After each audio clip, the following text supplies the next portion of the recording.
नमस्कार, शंखनाद न्यूज चॅनलच्या बातमीपत्रात आपल्या सगळ्यांचं स्वागत आहे। सुरुवातीला पाहणार आहोत मुख्य बातम्या।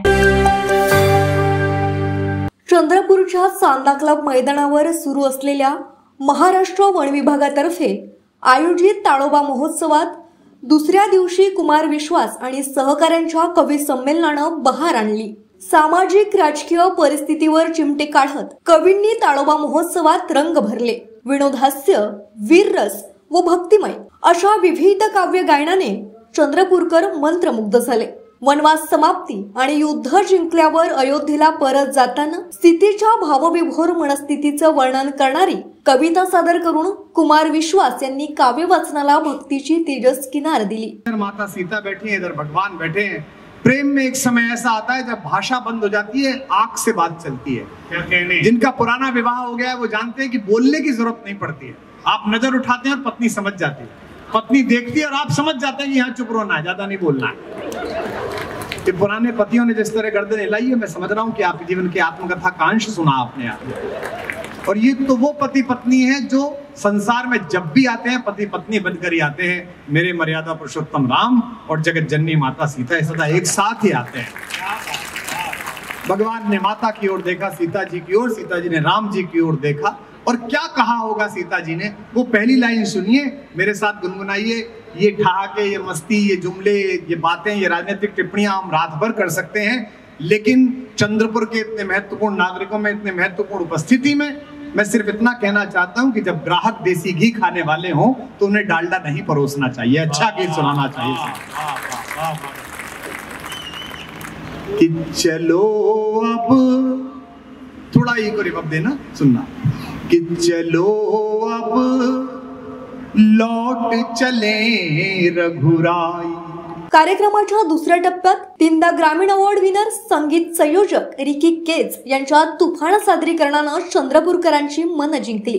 आजवर कुठेही सादर न केलेल्या शिवस्तुतीच्या सादरीकरणानं रिकी केज यांनी सोहळ्याची सांगता केली। शंखनाद न्यूज साठी ब्युरो रिपोर्ट। 11.5% मुस्लिम लोकसंख्या असताना भारतात हिंदू संकटात कसा येऊ शकतो? केवळ मुस्लिमांना बदनाम केलं जात आहे। लव जिहादच्या माध्यमातून परस्पर द्वेष वाढवला जात आहे। हिंदू मुस्लिम ऐक्याची आजवर कितीही उदाहरणं असली तरी सध्या देशाच्या सभ्यतेवर प्रश्नचिन्ह निर्माण केलं जात असून राम मंदिराचा विषय आटोपताच कधी मथुरा तर कधी ज्ञानवापी मशीद असे मुद्दे पुढे केले जात आहेत। न्यायालयात गेल्यास न्याय मिळेल असा विश्वास राहिलेला नाही। केवळ कुणाच्या आस्था भावनेवर निर्णय होत राहिले तर अल्पसंख्याकांची सतत उपेक्षाच होत राहील। हे देशासाठी निश्चितच चांगले नाही असा आरोप समाजवादी पार्टीचे आमदार अबू आझमी यांनी केला। आगामी लोकसभा निवडणूक संदर्भात आमच्या राज्यात कुणाशीही आघाडी झालेली नाही। लोकसभा लढ्यात स्वारस्य नसले तरी विधानसभा निवडणुकीत आपल्यासह किमान 8 ते 10 जागा लढविण्यात येईल असे त्यांनी स्पष्ट केले। देशात सध्या स्थितीत हिंदू मुस्लिम संदर्भात संभ्रम निर्माण केला जात आहे। रोज द्वेषपूर्ण विधाने आणि काही विशिष्ट नेत्यांकडून केली जात आहेत। या विरोधात जनजागृती करण्यासाठी संविधान बचाव देश बचाव या जनजागरण यात्रेच्या निमित्तानं सध्या विदर्भात आहेत। या निमित्तानं ते पत्रकार परिषदेत बोलत होते। देश का संविधान बड़ा है, हमें देश के संविधान को बचाना चाहिए। जो लोग भी देश के संविधान के खिलाफ काम करें, हमको उनके खिलाफ काम करना है। गांधी जी ने इस देश की आज़ादी के लिए बहुत कुछ काम किया। कुछ लोग गांधी जी की मूर्ति पे गोली मारते हैं और खून दिखाते हैं। गांधी जी के कातिल की वो जो है एक तरफ जो है उसकी मंदिर बनाना चाहते हैं। ये सब चीज़ें जो है ना नफरत की बातें हैं। हम मोहब्बत बांटना चाहते हैं। हम इस देश में संविधान के मुताबिक हर व्यक्ति को बराबर मिले, सम्मान मिले। ख़ासतौर से किसानों की जो हालत है देश में बहुत ही ख़राब है। हमेशा सरकारें आती हैं, इतना 1000 करोड़ दिया, इतना करोड़, लेकिन हालात सुधरती क्यों नहीं? किसानों के हालात सुधरना चाहिए और एक भी किसान गरीबी की वजह से आत्महत्या ना करे। मैं उसी सरकार की जिंदाबाद करूंगा, नहीं तो समझूंगा सरकारें सही काम नहीं कर रही।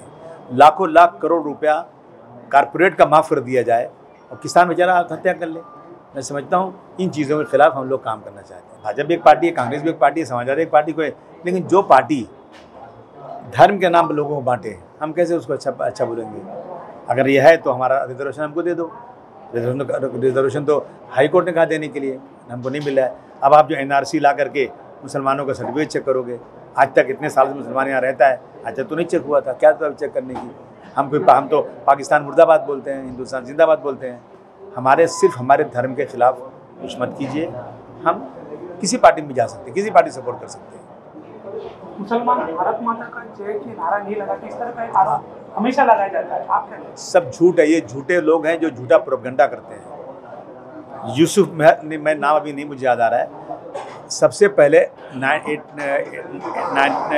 आज़ादी के बाद 1857 में ये मादरे वतन जिंदाबाद का नारा देने वाला मुसलमान था।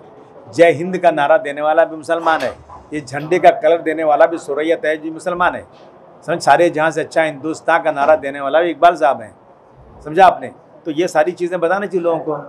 तो ये कभी अभी किसी आदमी ने बोल दिया गलत तो सब मुसलमान नहीं हो सकता। ये मुसलमान जिस मुल्क में रहता है उससे वफादारी करना उसके लिए लाजमी है। मुल्क से नफरत करने को मुसलमान को नहीं बताया गया है।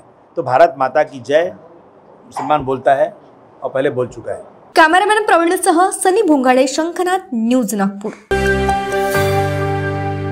महाराष्ट्र राज्य वृत्तपत्र व प्रसार माध्यम अधिस्वीकृती समितीच्या 2 दिवसीय बैठकीस येथील विभागीय आयुक्त कार्यालयाच्या सभागृहात जिल्हाधिकारी डॉक्टर विपिन इटनकर, सहपोलीस आयुक्त अश्वती दोर्जे आणि नागपूर खंडपीठाचे माहिती आयुक्त राहुल पांडे यांच्या उपस्थितीत प्रारंभ झाला।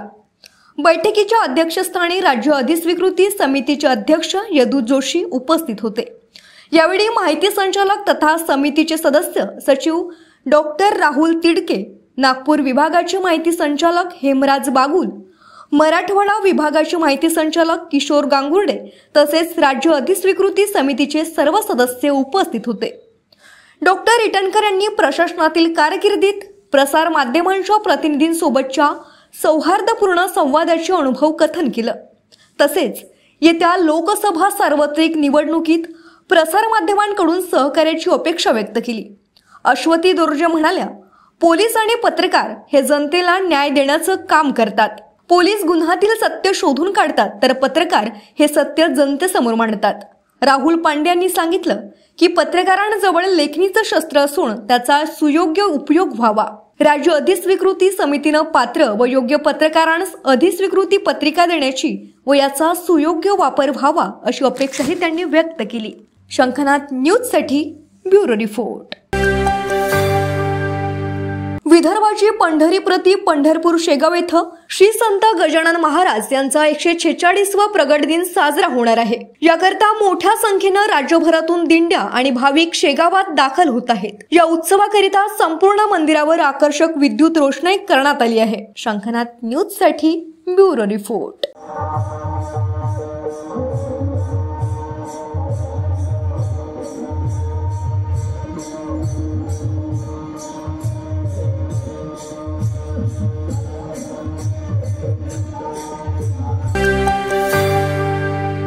शेगावचं प्रतिरूप श्री संत गजानन महाराज मंदिर। निर्मल नगरी नागपूर येथे श्री संत गजानन महाराज प्रकट दिनोत्सव दिनांक 28 ते 3 मार्च या दरम्यान साजरा करण्यात येत आहे। या निमित्तानं पालखी सोहळ्याचं भव्य आयोजन करण्यात आलं। यामध्ये निर्मल नगरी, शीतला माता मंदिर, सकरदरा, गजानन चौक, तिरंगा चौक, नंदनवन चौक, ईश्वरनगर चौक व निर्मल नगरी गजानन महाराज मंदिर विविध ठिकाणी भव्य पालखीचं आयोजन करण्यात आलं। यामध्ये भजन, दिंडी, घोडा भगीरथ शेकडो भाविक सहभागी झालेले होते। आज सकाळी 6 वाजेपासून सामूहिक पारायणाचे आयोजन तसेच अभिषेक सकाळी 8 ते 10 वाजेपर्यंत, महाआरती दुपारी 11 वाजता आणि गोपालकला कीर्तनाचं आयोजन दुपारी 2 ते 4 वाजेपर्यंत तर महाप्रसादाचा कार्यक्रम सायंकाळपासून करण्यात आलेला आहे। शंखनाथ न्यूज साठी ब्युरो रिपोर्ट। शेगावचं प्रतिरूप श्री संत गजानन महाराज मंदिर। निर्मल नगरी नागपूर येथे श्री संत गजानन महाराज प्रकट दिनोत्सव दिनांक 28 ते 3 मार्च या दरम्यान साजरा करण्यात येत आहे। या निमित्तानं पालखी सोहळ्याचं भव्य आयोजन करण्यात आलं। यामध्ये निर्मल नगरी, शीतला माता मंदिर, सकरदरा, गजानन चौक, तिरंगा चौक, नंदनवन चौक, ईश्वरनगर चौक व निर्मल नगरी गजानन महाराज मंदिर विविध ठिकाणी भव्य पालखीचं आयोजन करण्यात आलं। यामध्ये भजन, दिंडी, घोडा भगीरथ शेकडो भाविक सहभागी झालेले होते। आज सकाळी 6 वाजेपासून सामूहिक पारायणाचे आयोजन, तसेच अभिषेक सकाळी 8 ते 10 वाजेपर्यंत, महाआरती दुपारी 11 वाजता आणि गोपालकाला कीर्तनाचं आयोजन दुपारी 2 ते 4 वाजेपर्यंत, तर महाप्रसादाचा कार्यक्रम सायंकाळपासून करण्यात आलेला आहे. शंखनाथ न्यूजसाठी ब्युरो रिपोर्ट. व्यवसायामध्ये मानवी संबंधांना देखील खूप महत्त्व आहे. आपण सहकाऱ्यांसोबत कसं वागतो, कसं बोलतो, आपलं नेतृत्व कसं आहे यावर व्यवसायाचे यश अवलंबून असतं. त्यामुळे मानवी संबंधाचे व्यवस्थापन कसं करायचं याचाही अभ्यासक्रमात समावेश असायला हवं, अशी अपेक्षा केंद्रीय रस्ते वाहतूक व महामार्ग मंत्री नितीन गडकरी यांनी व्यक्त केली. विदर्भ मॅनेजमेंट असोसिएशनच्या वतीनं आयोजित सेंट्रल इंडिया मॅनेजमेंट कॉन्क्लेव्हचे नामदार श्री नितीन गडकरी यांच्या हस्ते उद्घाटन झालं. त्यावेळी ते बोलत होते. यावेळी डॉक्टर भीमराया मैत्री, विशाल अग्रवाल, के.एस. चिमा, श्रीकांत संपत, ब्रिज सारडा, सौरभ मोहता आदींची प्रमुख उपस्थिती होती. शंखनाथ न्यूजसाठी ब्युरो रिपोर्ट. सिंधी ड्रायपोर्ट सुरू झाल्यावर विदर्भातील उद्योगांना निर्यातीसाठी एक सशक्त माध्यम उपलब्ध होणार आहे. MIDC मधील उद्योगांना याचा विशेषत्वाने खूप फायदा होणार आहे, असं प्रतिपादन केंद्रीय रस्ते वाहतूक व महामार्ग मंत्री नितीन गडकरी यांनी केलं. MIDC इंडस्ट्रीज असोसिएशनच्या स्थापना दिनानिमित्त आयोजित कार्यक्रमात नामदार नितीन गडकरी बोलत होते. यावेळी MSME संचालक पार्लेवार तसेच असोसिएशनचे पदाधिकारी CM रणधीर, मोहन, अरुण लांजेवार यांची व्यासपीठावर प्रमुख उपस्थिती होती. गडकरी यांनी MIDC परिसरातील पायाभूत सोयी सुविधा वाढवण्यासंदर्भात तसेच येथील उद्योगांसाठी प्रक्रिया केलेलं सांडपाणी वापरण्याची सूचनाही केली. बुटीबोरीतील औद्योगिक वसाहत खूप मोठी आहे. या ठिकाणी बराच विकास झाला आणि आणखी बरीच कामं भविष्यात होणार आहेत, असंही गडकरी म्हणाले. शंखनाथ न्यूजसाठी ब्युरो रिपोर्ट.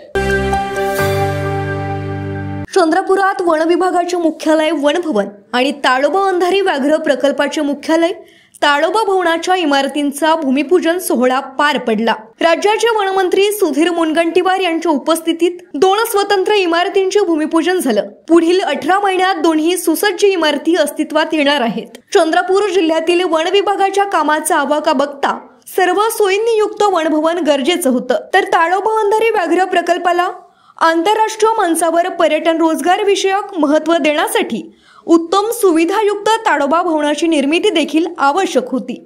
या पुढच्या काळात लक्ष्य निर्धारित करून वन विभाग आपल्या कर्मचाऱ्यांना उत्तम कार्य संस्कृतीसाठी प्रोत्साहन देणार असल्याचा विश्वास वनमंत्री सुधीर मुनगंटीवार यांनी या प्रसंगी व्यक्त केला.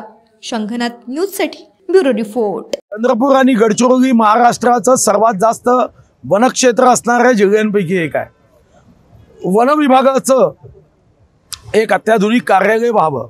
आज महाराष्ट्रामध्ये आपण ठाण्याच्या कार्यालयाचं काम सुरू केलं आहे, धुळ्याचं उद्घाटन केलं, पुण्याचं उद्घाटन झालं, नाशिकचं झालं, आता नागपूरचं उद्घाटन झालं, आता नांदेड, चंद्रपूर, गडचिरोली या ठिकाणी सुद्धा अत्याधुनिक कार्यालय व्हावी आणि त्या दृष्टीने आज चंद्रपूरमध्ये ताडोबा भवन व वनभवन या इमारतीचं भूमिपूजन हे प्रधान सचिव श्री वेणुगोपाल रेड्डीजी, आमचे वनबल प्रमुख टेंभुर्णीकर, महिब गुप्ताजी, विश्वास मॅडम, रामगावकर व आम्ही सर्वांनी मिळून आज भूमिपूजन केलं, जे वनविभागाच्या कर्मचाऱ्यांना आनंददायी, आल्हाददायक, सहज, सुलभ आणि सरळ असं कामकाजासाठी हे कार्यालय या ठिकाणी निर्माण होणार आहे.